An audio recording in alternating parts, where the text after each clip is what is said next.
इसके बाद किम और जो साथ मिलकर आसपास की दुकानों में जाकर उस जली हुई जैकेट की खोज शुरू करते हैं। हालांकि मन में यह विश्वास कम था कि इतनी चालाक किलर हत्या के बाद अपनी जैकेट ही करवा देगा। फिर भी किम का यकीन था कि वह जैकेट ढूंढ निकालेगा, क्योंकि चालाक होने के साथ साथ तायहो बहुत गरीब भी था। अगर वह गरीब नहीं होता तो जेल में बैठकर किम को ब्लैकमेल करके पैसे वसूलने की जरूरत नहीं पड़ती, और ऐसे इंसान के लिए असली लेदर की जैकेट बहुत कीमती होती है, इसलिए कोई इतनी आसानी से कीमती चीज नहीं छोड़ना चाहता। वैसे भी वे आसपास की दुकानों में खोजते हुए आखिरकार एक बुजुर्ग व्यक्ति के पास उस जैकेट का पता लगाते हैं। वह बुजुर्ग बताता है कि उसे उस रात किसी ने एक जली हुई लेदर की जैकेट ठीक करने को दी थी। किम जब उसे तस्वीर दिखाता है तो बुजुर्ग उसे पहचान नहीं पाता। दरअसल उम्र के कारण वह ठीक से कुछ याद नहीं रख पाता।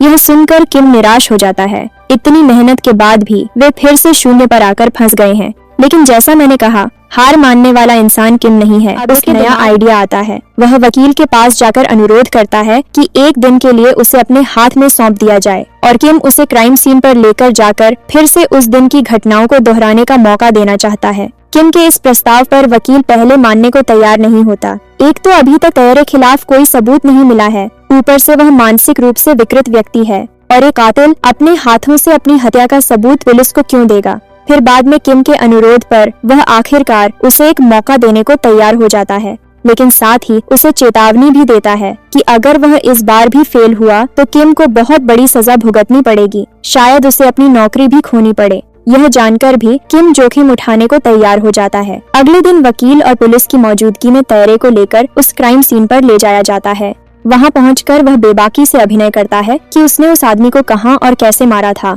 और हत्या के बाद उसे आग में जला दिया, और अंत में उसके जूते को नदी के किसी हिस्से में फेंक दिया।